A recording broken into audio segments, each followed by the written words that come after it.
Hello.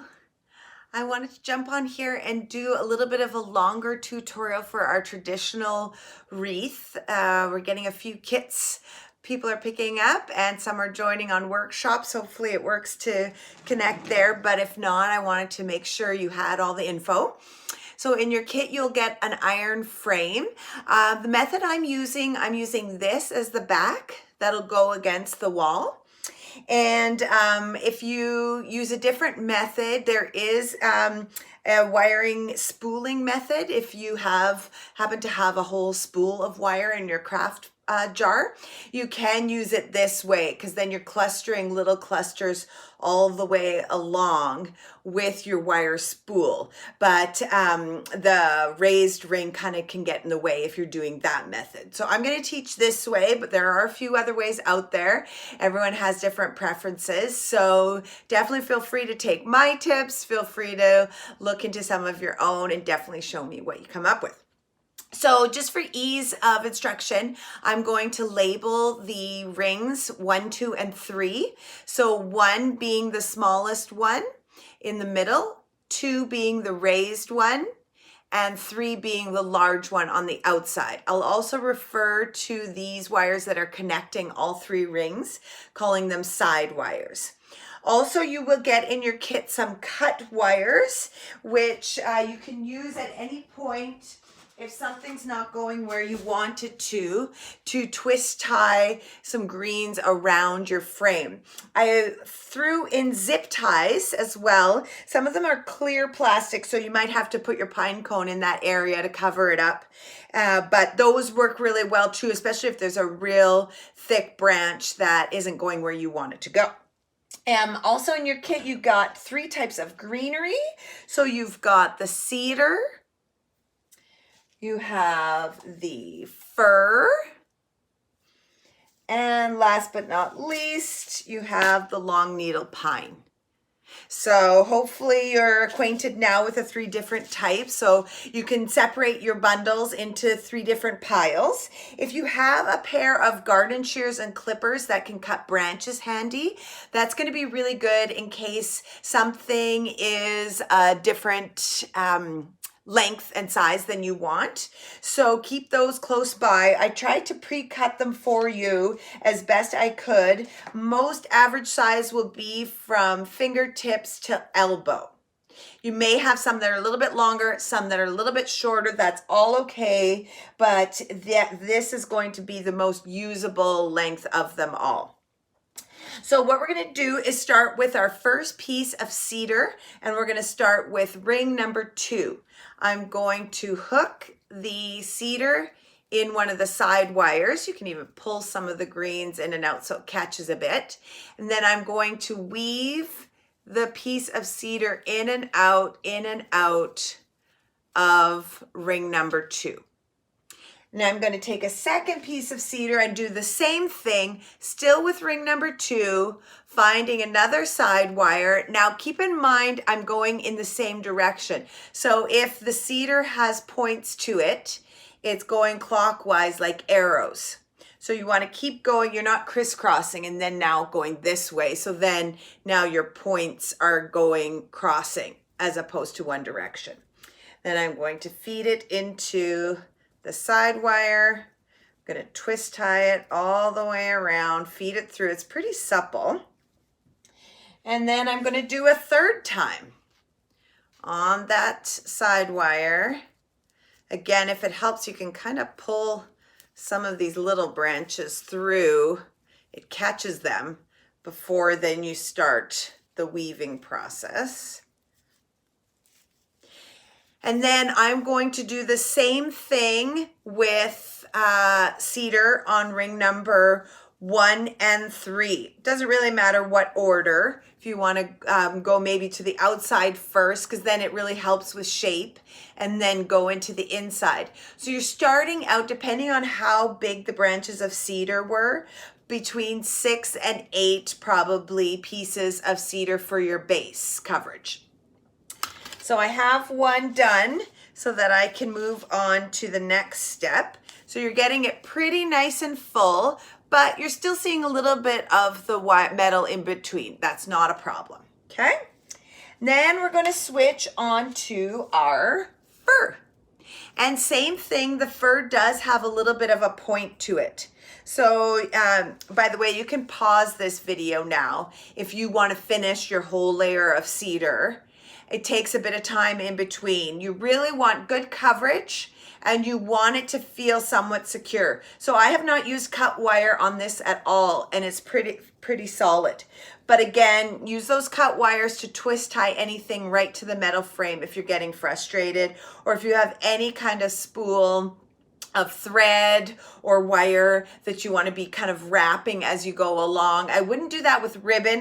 That would get a little bit covering up all the greens, but something see-through fishing line works really well too.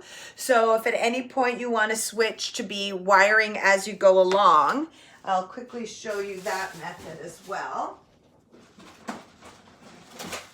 Just got to get to my tickle trunk here, my little case of goodies. So this is my spool wire. I also have a gold thread wire, but again, fishing wire would work too. And so what you do is you keep it on the spool. You tie a knot, and then you're feeding this throughout the whole thing. So you didn't all receive a spool in your kit, unfortunately. So this is just if you have something similar at home, you can be adding and wiring the spool around as you go. If you really like a really concise, super tidy look, you can make all your pieces perfectly the same size in advance before you attach them. Okay, so we're going to move on though. I'm using the fir now. The arrow is again pointing in the same direction like the cedar. I'm going to go with ring number 2. I'm going to feed it through. Now the tricky part to adding the next type of greenery is you don't want to undo what you've already done, right? So you have to find spots that allow you to add more without unraveling your cedar. But I am going to be wrapping it in through and around. And I'm going to do that. You might not get as many insertions as you did with your cedar, but I am following a little bit of a pattern, starting with the second ring, wrapping it around. And then I'm going to go to the outer ring, feeding it through. Oh, this fur is a little bit breaking on me a little bit, but that's okay. And then wrapping it around. And then a little bit in the middle as well. So some of the pieces are at different lengths, so you might have to adjust. Maybe you attach 6 to 8 pieces of cedar on the first batch around. Maybe with the fir, you're only attaching 4 to 6. So it's gonna look a little differently depending on how big each of your pieces were. I tried to make them kind of even, but when you have big boughs, you're going to get a little bit of a mix of the large branches and the small. So basically you just want nice even coverage and you want to feel like it's pretty secure. That's the method, okay? So if you want to pause the video now and work on getting some nice coverage with your fir, I'm going to go over pine next. So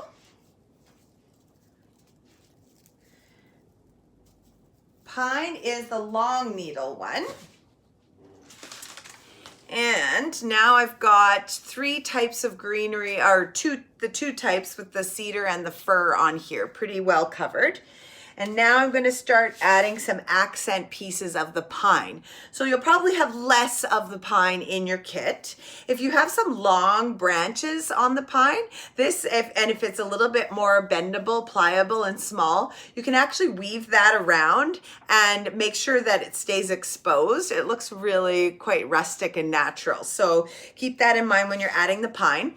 The other thing to keep note of is that it does have a lot of these breakaway branches and of course the long needles. So I showed you the first time with the cedar how I was kind of threading it through and then catching it. That's what we're going to do with the pine. And that's going to help if any of your metal frame is exposed. That's really going to cover all that up.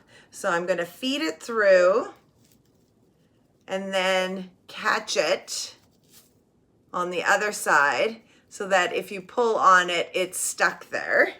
And then I'm going to find another spot to feed some of the needles through so that it will catch. And again, don't worry too much about flyaways or perfection at this point, because we are going to use pine cones on wires to accent your final product. So you will have the chance to kind of help with any of the flyaways. So I'm just going to demo that pine technique on a empty frame for a moment. So I fed it through and then I pulled it through the frame so that it catches. So hopefully you all can see that, because the pine tends to be a thicker stem, plus you're getting really full now into your coverage. So I don't want things to start falling out, okay? So you just want to keep going till you can put it down on the ground and take a step away from it. Hang it on a spot on the wall. Go get yourself another cocktail. Do what you gotta do. This is meant to be fun. It does take a little bit of trying to kind of lose yourself in the pattern before you start analyzing. So I would say get coverage on all 3 rings and use all 3 types of greeneries. Keep rotating until you're really doing an analysis on how the shape is. If you start that too soon, you're going to drive yourself mad. So keep going with the process, trust the process, and see, it's not perfect, but it's wild and full and secure. So that is what we're going for, okay? So once you feel like you have coverage on all of the rings and it's looking pretty secure, we're going to do some accessories. So at this point, you can also use any of the cut wires in your kit to twist tie anything that's not going where you want it to go. And then you're going to take your pine cones and twist tie a cut wire right into one of the layers. I hope you can all see that. And I'm twist tying it to there before I go to attach it to the frame.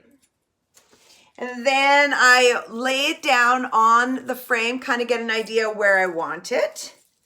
And then I'm going to poke it right through. And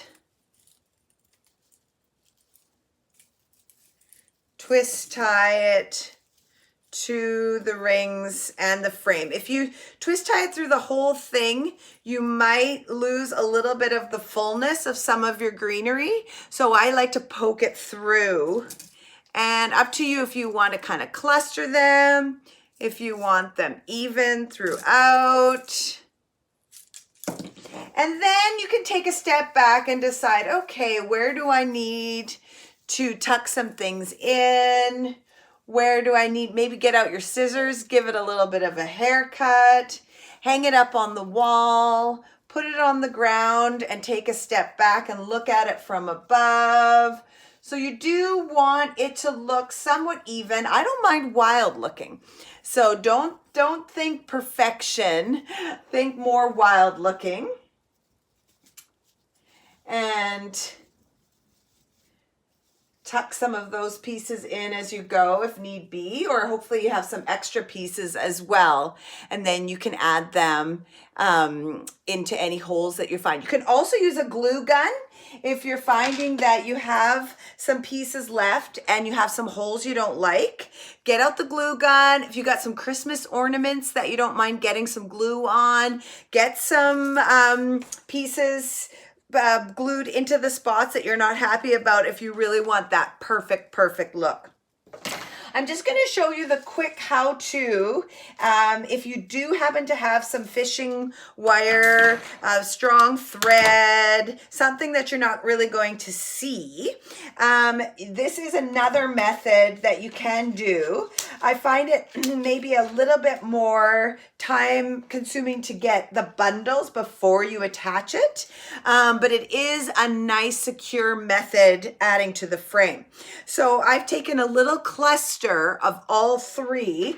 I'm going to trim the ends, and I'm going to be making probably, I'm going to say 6 or 7 of these little bundles and put them in piles in front of me. I'm going to pre-cut everything so they're all about the same size. Now you can't have anything put to waste. So if you have a branch like this, make sure you're cutting off the side ones. Make sure the tip is being cut in half.